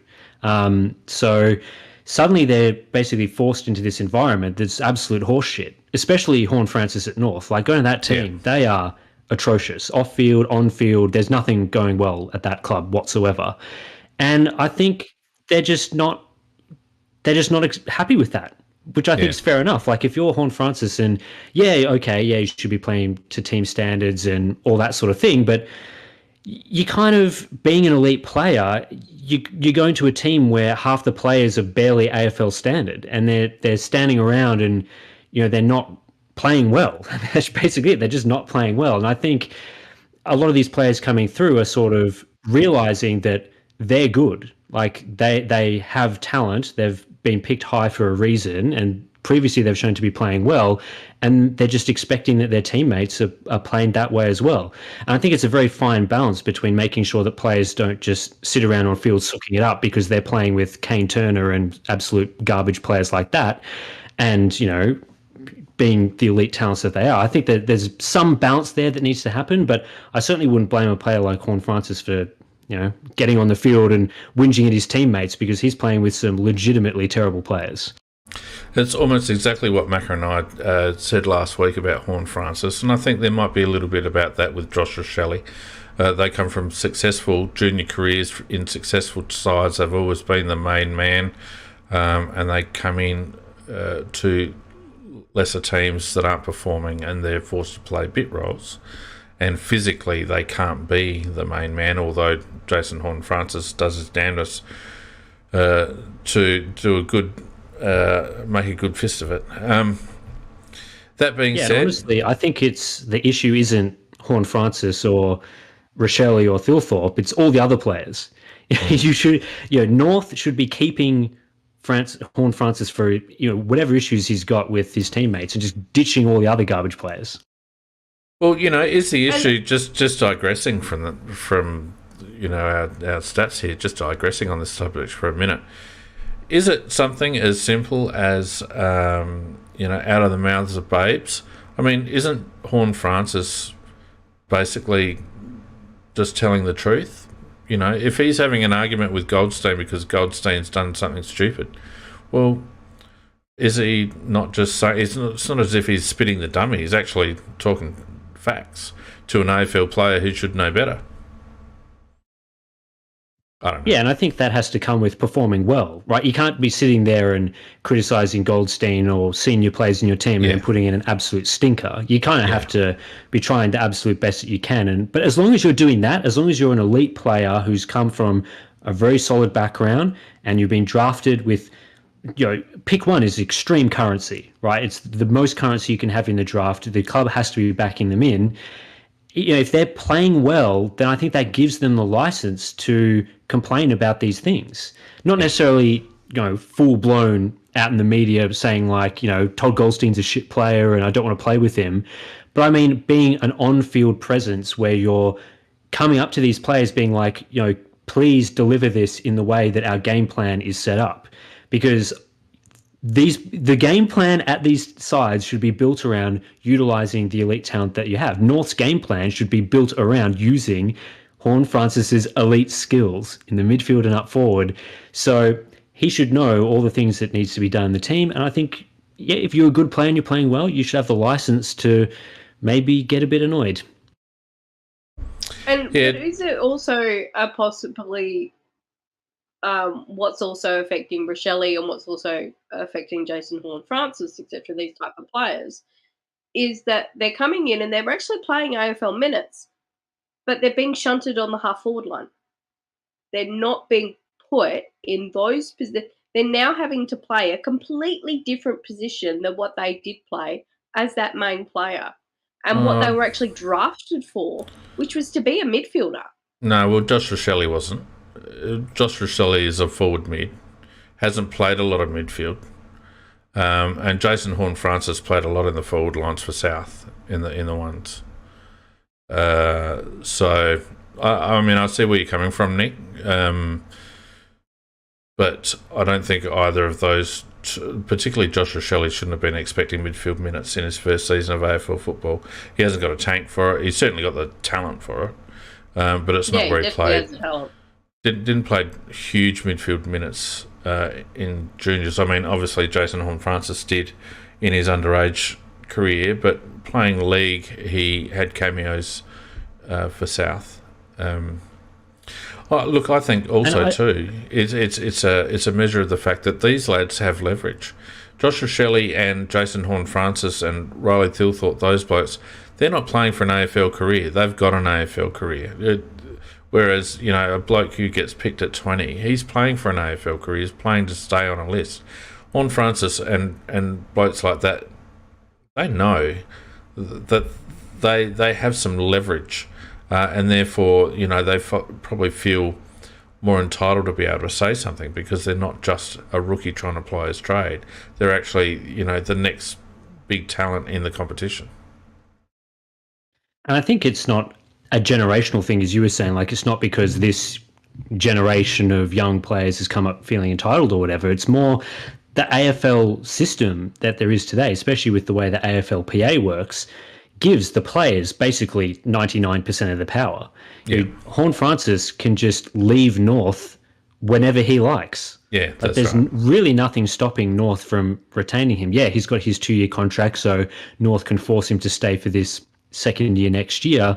But beyond that, he can leave if he doesn't like the club. So it's up to the club to make sure that the environment they're creating for these players is utilising them well. And for Horne-Francis in particular, and I think he's probably more of a key example than someone like Rochelle, who I think, especially in the first half of the year, has been going fine in terms of his attitude on field. But for North, with JHF, it really comes down to them making the club a place where he wants to be, as opposed to him fitting into the club that's there as it is. Agreed. Because he can just, even this year, he could just be like, okay, I'm requesting a trade. So either you trade me now and try and get some currency, maybe a couple of first-round picks, or next year I'll be an out-of-contract player and you're going to get maybe a first-round pick less than you would have got this year. All that leverage is there with them. And I think the players are sort of slowly realising this, and that's coming into contract negotiations and ultimately the way they play on the field. Agreed. Let's round out our little individual stats. Lockie Murphy, I think we've spoken about already, pretty ineffectual for the time that he was on. Will Hamill was an interesting one. Started in a blaze of glory, but then just completely disappeared for 2.5 quarters. Only the 5 touches, not enough from Will. 77% time on ground for 5 touches is just not enough. Riley Thilthorpe made a few contests, obviously got a lot of development to go, and he's done his ankle now, so you'd imagine that he might be a miss for next week. And Nick Murray Right, as Nick always does, wasn't his best game in my opinion.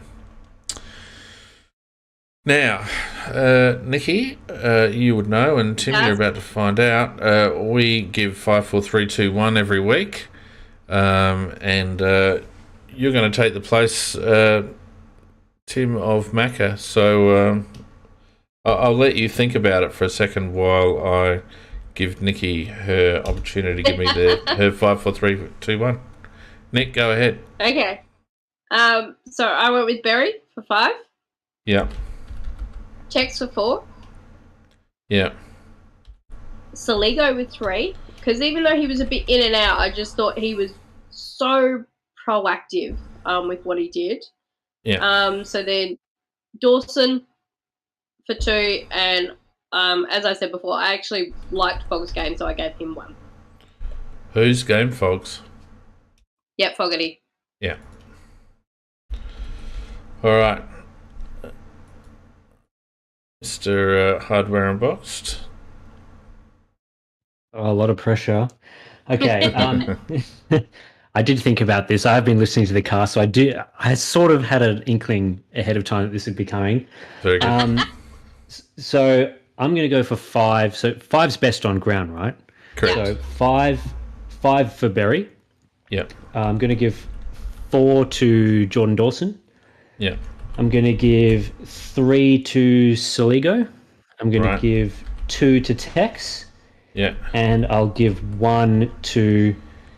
I'll give it to Paddy Parnell. I think he deserves 1. Very good.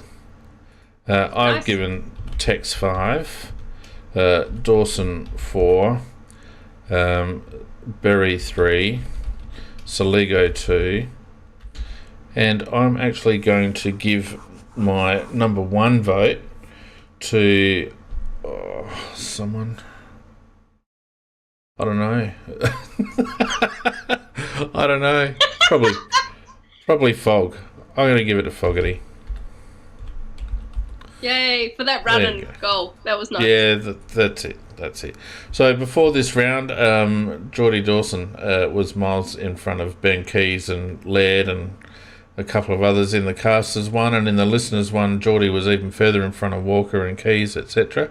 So I'll post up the updated scores in the Bess and Ferris channel. Don't forget, if you want to put your Bess and Ferris in, go to the Bess and Ferris channel in Discord and pop them in within the next hour or so, I'd imagine. Now, no one seems to want to talk, which is fine. We do appreciate the 20 or so people that are listening in on the audience. You've got a couple of minutes left if you want to have a quick say before we wind it up. The only other thing that I've got to cover, what else have I got to cover here? Bloody footy tipping.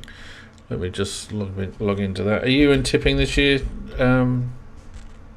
Scorpus? No. I've tipped once 1 year really well, and I tipped another year pretty averagely, and that was it for me. Yeah, I've forgotten my login details. I can't be bothered. Yeah, and I would actually have to be interested in watching other games and really care. And it's like, nah. I actually might do well in tipping then. Yeah, the must disgusting level of umpiring at AFL level these days just makes me less likely to want to watch a neutral game. So makes it hard to sort of figure out which teams are good and which aren't. Now, look, Yep.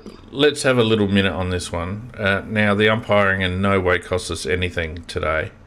But I have to say there were 2 major periods of the game where the umpires certainly seemed to want to get involved to an extent greater than what they needed to, and that was at the beginning of the first and beginning of the second, and at the beginning of the fourth quarter. And some of that 50 metre against Tex was absolutely mystifying. Absolutely mystifying. There was no way that was a 50 metre penalty. No, that is not a 50-metre penalty at all, because he was in that position, he was in that area when the player took the mark, and he just kept running out. That's because right. that's what he was doing. He didn't back in. He didn't stop. He just kept, I'm getting out of the space. Yep. Because that's where he was. Yep. Oh no, it's 50-meter penalty. And yet there were other ones where they actually had seemed to relaxed it and use some common sense, which I thought was very rare for the 3 that we had today. That was that was worse than that one, and yet those were fine. The worst free was the one where I think it was Duday. He was tackled over the boundary line, and he was caught holding the ball against him. Yeah. It's out of play. It's not holding the ball. That's like a rule that an umpire should know is not like there's not a rule. So what are they doing? Yep. I actually thought the umpiring was very poor. In general, some of their inconsistencies of their interpretations were particularly obvious. We won't call it bias; we'll just call it bad umpiring. But it's certainly one of the reasons. They didn't like it when Tex gave them some feedback regarding a decision. No, and that was the 50-meter that Tex gave them the feedback on. Yep, and they didn't like it after that. And then we got another free in the centre for them. And then absolutely little ticky touchwood frees that kind of either were there just and hadn't been paid for the rest of the game, or weren't there at all, but then they paid them, happened for about a period of about 5 minutes. Certain people cannot, if you cannot handle some constructive criticism, you shouldn't be umpiring. The umpires are umpiring the game like Chase Jones was playing midfield under Mick Godden. They are just confused. The way they run around on the ground, it honestly looks to me like they don't know what to pay and what not to pay as frees, which is why you get these sorts of one time they pay Duday going over the line and that's suddenly holding the ball free, and then it happens later in the game and it's not a free. It's because the rules are so bad. The AFL rules as they are written are so bad that there's no clarity for the umpires. And I honestly don't think it's like they're going out there being like, oh, today we're going to absolutely destroy Adelaide and we're going to give all the frees to Gold Coast or vice versa. I don't think they're doing that. They're just going out there and they just don't know what's going on. And every single year when the AFL's coming out and changes the rules, or this year, midway through the season, they introduce the dissent rule and then change it again midway through the season where they're like, oh, so actually putting your arms out now is don't pay that as dissent. We were telling you like 3 weeks ago that was dissent. It's not anymore. Just completely change that. Like, what professional sporting organization has a system where there's interpretations to rules that the AFL can adjudicate on and change midway through the season? It's completely ridiculous. There is no way that should be happening. If they want to introduce a dissent rule, it should be decided upon before the season starts, kept for the whole season, and then it should be codified into the rules as a rule. It shouldn't be built on some random loophole or interpretation of something that's written down. It should be black and white in the rules. And the reason why we're getting this garbage level umpiring throughout not just our games but every game is because these rules are written with so many grey areas and interpretations. Absolutely. It must be horrendous to be an umpire, and it must be horrendous for the umpires to sit there and have Brad Scott come out and absolutely embarrass himself in the AFL with his ludicrous justifications for things like the dissent rule and doubling down and stuff. Like, just the way the AFL can't read the room. And this is something else. I have to continue this rant because it's so frustrating to me. So the AFL, right, has a whinge about crowds, right? They're like, oh, crowds are down this season. People aren't coming back and watching the football after COVID. We have to survey the public, right? They survey the public every year. You can see the results on afl.com.au at the start of every season because afl.com.au surveys fans on all the major issues. I've taken one of these surveys and given my feedback. Every single year for the past 5-10 years, I can't count how many years this has been the case, the number one issue people say is the standard of umpiring. Every year. Every single year. And the AFL comes out and does absolutely jack shit to change it. They do nothing. They sit there and they're like, oh, I think the crowds are down because I don't know, maybe there's, where they're playing Gold Coast, or maybe it's just because West Coast is a bad team this year, or anything other than actually addressing the issue. The AFL It's digital knows. tickets. It's The digital AFL can tickets. the AFL can read AFL.com.au at the start of the season to see that the majority of fans are saying that umpiring is an issue and the standard of the game is an issue and all these things, and then they do nothing. So why are they wondering why people aren't coming back to the football? Like, it's not rocket science. They already have the information. Yeah. It's ridiculous. Look, we've had this They conversation. just need to see my weekly tweet at them. Look, we've had this exact conversation, and look, you're 100% right, Scorpus. I'd hate to be an umpire umpiring the game because the rules are made. It's the only game that I can think of where the rules are open to interpretation. We don't have black and white rules. The best rule that was ever implemented, in my opinion, was a hands in the back rule. I've said it 100 times because it was black and white. You don't put a hand in someone's back. If you do, it's a free. Doesn't matter whether you push or not. Very easy to officiate, and it took about 2 weeks for the players to adapt, and then they stopped doing it. And now all of a sudden that's been eradicated, and now we've got blokes playing statues on the mark for the look of the game. And I think the thing is that the rules are being massaged supposedly for the look of the game. The AFL has a track record of trying to manipulate the game, because what we're running here is not a competition, we're running an entertainment platform. And so the rules are designed to be entertaining. Now they're failing, 100% failing, but that's their motivation. And as a consequence, you're 100% right. The crowds are down. Apparently people don't like digital tickets, and that's why the crowds are down this year. So we're going back to paper tickets. It's ridiculous. I like my digital one, thank you very much. It's absolutely stupid, and it's belligerent by the AFL because, like you rightly point out, Tim, if anyone is surveyed in the street by the AFL, the first thing that people would say is the game is starting to become unwatchable. It doesn't represent the game that I grew up with. It doesn't represent a professional standard of competition. There are too many grey areas.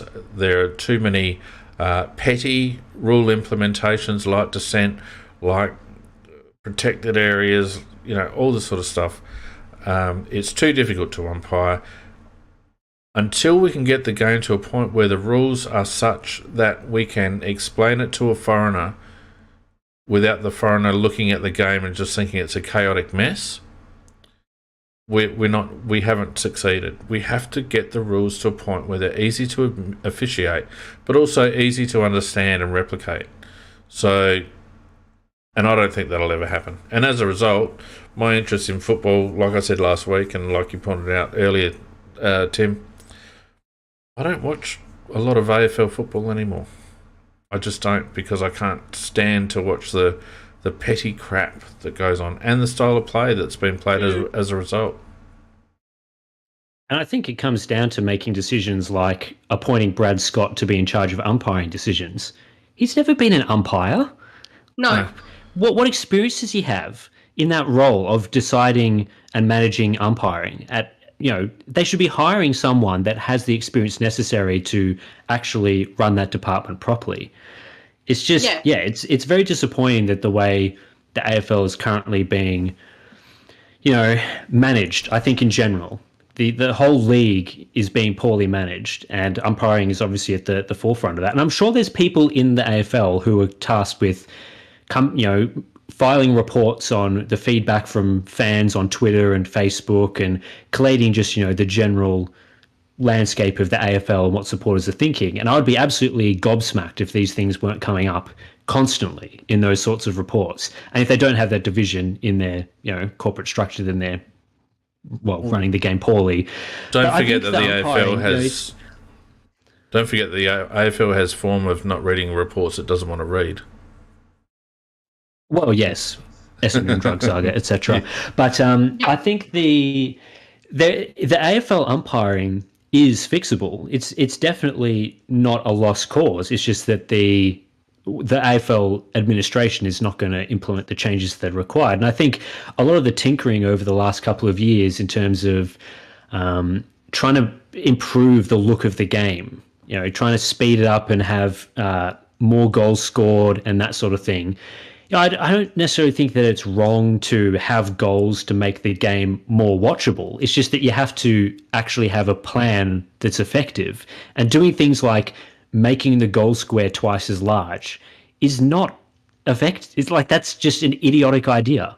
Like, I don't think that's a bad rule or anything. I don't think that that's the least of the issues, but it's the thinking that gets to the position where they think that increasing the size of the goal square or allowing you to run out is going to work. How about something as simple as paying holding the man in stoppages? Yeah, incorrect disposal. You know what frees up congestion? It's paying a free kick in a stoppage. Because the opposition gets the ball and then they can clear the congestion. You don't have rolling mauls. If you look at the way AFL is played today, I reckon you could pay 500 to 1,000 free kicks a match for holding the man alone. Every stoppage, every player is holding every other player. Like, just if they solve something like that, they'd have a flow-on effect of solving other things. And that's a rule that already exists. They don't need to make up 666 or make up the large goal square or make up the stand rules so that players have a little bit more room to run around. Just adjudicate the rules that are already written there. Just pay holding the man, pay. Like, I think spectators have a very good idea of what holding the ball is. Yeah, and blocks. Like, spectators watching the game on TV, I reckon if you surveyed the spectators and got them to write down the free kicks from every match as which ones were correct and not correct, that most people would be able to correctly identify a holding the ball decision. Like, when's it knocked out in the tackle versus, when has the player clearly had too much time or when they've thrown it. I reckon most people would be okay at doing that. Yet for some reason, the AFL and the umpires are just, I guess, not being, taught correctly what counts and what doesn't count. And I don't think it's necessarily about paying Ticky Touchwood. That player got, he missed the ball by a millimetre, so he dropped it or whatever. I think it's just about there are clear examples every single week where players throw the ball, drop the ball, it's not knocked out in a tackle, that for the spirit of the game, those frees should be being paid, and they're just not. Yeah, 100% agree. Position your umpires correctly, then they will see those. B, actually get rid of, you're right, those ex-players in charge of the umpiring department. The game has gone down the hill as soon as they removed umpires in charge of the umpiring department and put ex-players in charge. They did that so that so the AFL could have more control over what they wanted the game to look like. And every single one of these new technicalities they brought in, anybody who's ever umpired the game would and I could see them straight away when they started bringing some of these rules going, but here's the flow-on effect, and it's not going to bring about what you say it's going to bring about because this is what's going to happen. And then, of course, those things did happen. And so then they brought in another rule to fix that thing. And then they brought in another one to fix the next flow-on. It's go back to it being simple, because it is actually a simple game in the end. Yeah, it's a simple game if you actually umpire the rules, like Scorpa said. If a bloke doesn't dispose correctly, it's a free. If he pushes in the back in a marking contest, it's a push in the back. If it's a hold, it's a hold. It doesn't matter whether it's a little jumper tug or arms around his neck. It's a hold. And what we found with the hands in the back rule was that players adapt very quickly, because I'll tell you, there's one thing that is the same for every player that plays football, is that they don't want to give away a free kick. So they learn very quickly that if a rule is being interpreted a certain way, or if a rule is a certain rule, then they'll avoid it. And it took 2 weeks for hands in the back to get cottoned on by 90% of the AFL players, and it was a non-issue. And I don't know why it was removed, because it made marking contests so much more enjoyable to watch, because it wasn't this Tom Hawkins nudge out just before the ball gets there and take the mark and not get paid stuff anymore. It was very black and white and easy to officiate. No black and white. And I think that's the thing. With umpiring, I think sometimes because they've got to interpret, by the time their mind has gone through that interpretation, the players moved on to a point where they go, oh, bugger it. You know what I mean? It's like the game moves too quickly for that level of thought to go into every decision, because as you rightly point out, Tim, there's probably thousands of decisions that are there to be made in a game of football. So you've got to make it as easy as possible for the umpire to go, well, that was that, so it's a free, or that wasn't that, so play on. At the moment, it's, and I think with just a mess. I think with the things like holding the man, as an example, you start paying holding the man, and it becomes easier to pay holding the ball, because if players aren't allowed to hold on to each other, then they're not. It's going to be easier to see when a player has the ball and is when the tackle begins, because often these days the ball gets to a player in a stoppage when they're basically already being tackled at that exact moment. So then it becomes very difficult for the umpire to, as you say, go through the interpretation process of figuring out whether it was knocked out or whether it was he had prior, or whether any of those situations apply. Whereas if the players were a bit more separated because they're holding the mans are actually paid, then all those other rules start to become easier. And another example is something like removing the third man up rule in the ruck contests. I don't know what the thinking was between removing that.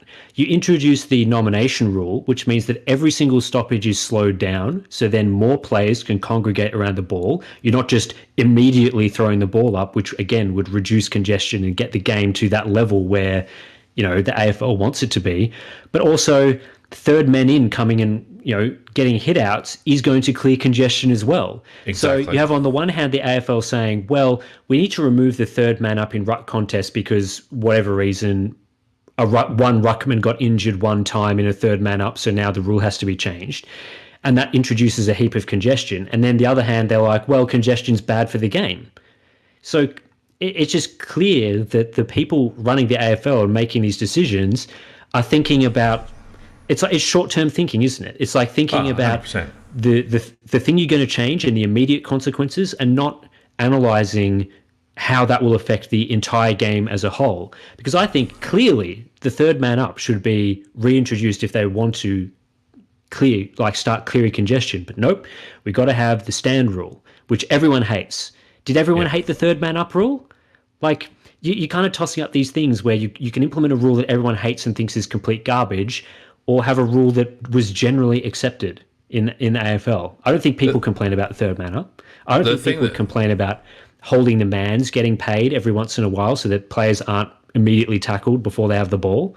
It's people want the rules of the game that are there and were there previously just to be adjudicated, and that will solve so many of the complaints. 100%.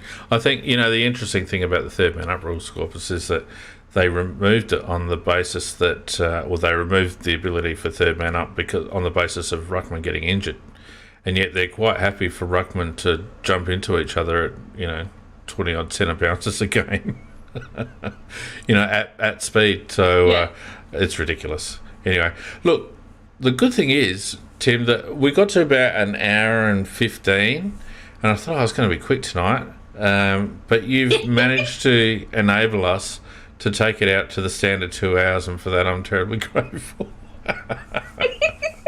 Well, I couldn't come on the cast and not absolutely torch the AFL for being incompetent. So I was waiting for media out there. AFL media is not going to do it. So this podcast, I'm sort of involved in media. Maybe I can torch them a little bit.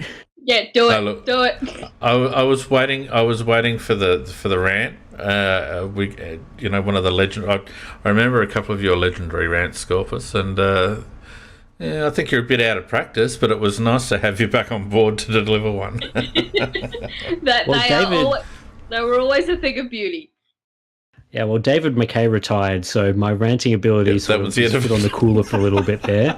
But I think maybe Matt Crouch and that is bringing that back. But if I had the resources, I'd love to start an AFL media website that could actually take these companies to task and not have to be part of the accreditation process, which I think is just a rort and a disgrace to sports journalism. Yeah, it'd be nice, but I'm too busy for that. And maybe I'd get a few death threats from the people that are in the industry right now and have the whole landscape how they like it. I think they really like the way that it is, unfortunately. It's a controlled environment, Tim. You and I both know that. It's a controlled environment. Anyway, look, it's been great having you on, it's mate. It's not just controlled. I think, it's a lot of very, very bad stuff happening there, but yeah. Yeah. Look, it's been great having you on, Tim. Lovely to see you again. I'm sure all our listeners, particularly those who used to listen to the Thursday night show that we used to do back those years ago, are happy to hear you again. Nikki, also, I believe you're recovering at the moment from a bit of a spicy cold, so all the very best to you as well. Thanks everyone for joining us on Discord and also on YouTube. Don't forget, if you want to support the Crowcast, you can go to patreon.com/AFL Crowcast. All your contributions are greatly appreciated.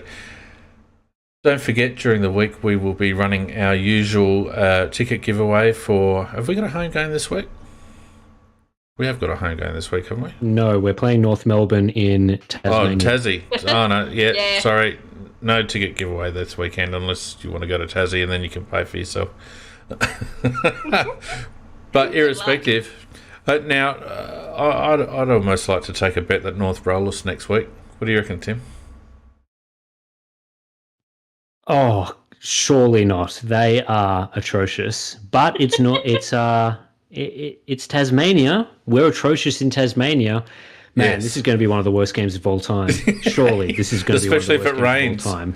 If it rains, do we have to watch it? Oh, it's going to be a shocker. If North win next week, there won't be a Crowcast. We just won't bother. We won't bother. Anyway, look, thanks everyone for joining us. Thanks, Tim, and enjoy your weeks, everyone. We'll see you next Sunday for another weekend wrap. Cheerio. Night all.